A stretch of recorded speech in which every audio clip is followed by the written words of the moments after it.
ایران سے 450 پاکستانی زائرین کا انخلاء گزشتہ روز مکمل کر لیا گیا۔ طلبہ کے انخلاء کے بھی انتظامات کیے جا رہے ہیں۔ پہلے مرحلے میں 154 طلبہ کو نکالا جائے گا۔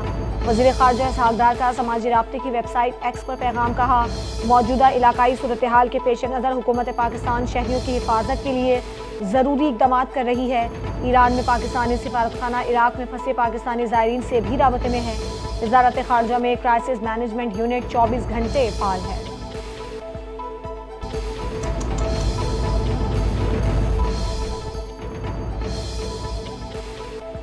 چینی وزیر خارجہ وانگ ای کا ایرانی ہم منصب عباس عراقچی سے ٹیلی فونک رابطہ۔ چینی وزیر خارجہ نے کہا کہ خود مختاری اور علاقائی سالمیت کے دفاع میں چین ایران کے ساتھ ہے۔ چین اسرائیل کی جانب سے بین الاقوامی قوانین کی خلاف ورزی کے خلاف ہے۔ طاقت کے استعمال سے کبھی بھی پائیدار امن قائم نہیں ہو سکتا۔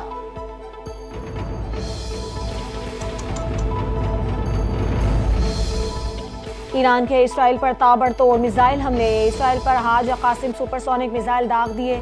تل ابیب اور شمالی شہر حیفا پر بیلسٹک ہائپر سونک میزائلوں اور ڈرون سے اہم تنصیبات پر حملے۔ ایرانی خبر ایجنسی کے مطابق حملے میں متعدد عمارتیں کھنڈر بن گئیں۔ ایرانی حملوں میں 14 اسرائیلی ہلاک، 200 سے زیادہ زخمی، 35 افراد کے ملبے تلے دبے ہونے کا خدشہ۔ پاسداران انقلاب نے خبردار کیا، اسرائیل باز نہ آیا تو اس سے بھی بڑے اور مہلک حملے کیے جائیں گے۔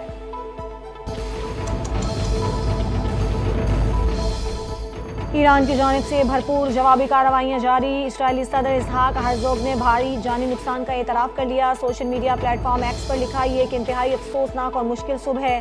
ایرانی حملوں میں بچوں، خواتین، بزرگوں سمیت متعدد افراد ہلاک اور زخمی ہوئے۔ سوگوار خاندانوں کے غم میں شریک ہوں۔ اس المناک نقصان پر افسوس کا اظہار کرتا ہوں۔ ہم مل کر سوگ منائیں گے اور مل کر اس پر قابو پائیں گے۔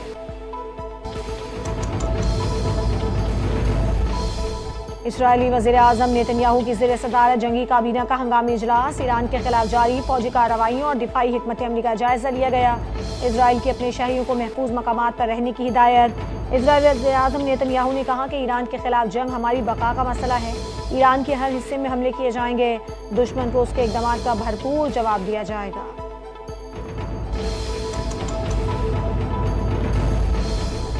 جرمنی، فرانس اور برطانیہ کی ایران کو جوہری پروگرام پر فوری مذاکرات کی پیشکش۔ جرمن وزیر خارجہ نے کہا، خطے میں کشیدگی کا خاتمہ ضروری ہے۔ ایران نے ماضی میں مذاکرات کے مواقع ضائع کیے، لیکن امید ہے اب تہران مثبت جواب دے گا۔ تینوں یورپی طاقتیں ایران سے سنجیدہ بات چیت کے لیے تیار ہیں۔ عمانی وزیر خارجہ بولے، ایران اور امریکہ جوہری مذاکرات مسقط میں ہونا تھے، جو اب نہیں ہوں گے۔ سفارتکاری اور بات چیت ہی خطے میں پائیدار امن کا واحد راستہ ہے۔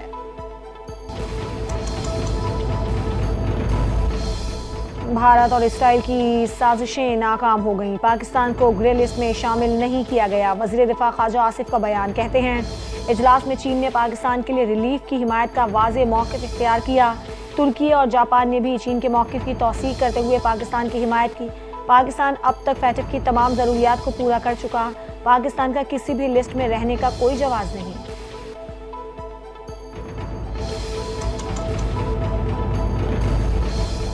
اسٹیٹ بینک نئی مالیاتی پالیسی کا اعلان کل کرے گا۔ شرح سود 11% تک برقرار رکھنے کی توقع۔ دسمبر تک مہنگائی میں اضافے کی اوسط شرح 8% تک پہنچنے کا خدشہ۔ مرکزی بینک کی زرعی پالیسی کمیٹی کا اجلاس گورنر اسٹیٹ بینک جمیل احمد کی زیر صدارت ہوگا۔ اجلاس میں ملکی اور غیر ملکی اقتصادی صورتحال کا جائزہ لینے کے لیے پالیسی ریٹ کا اعلان ہوگا۔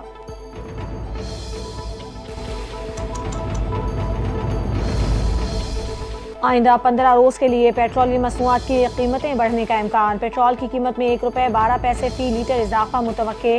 ہائی اسپیڈ ڈیزل کی قیمتوں میں 5 روپے 27 پیسے فی لیٹر اضافے کی تجویز۔ وزیر اعظم اوگرا کی سفارش پر پیٹرولیم مصنوعات کی قیمتوں میں رد و بدل کی منظوری دیں گے۔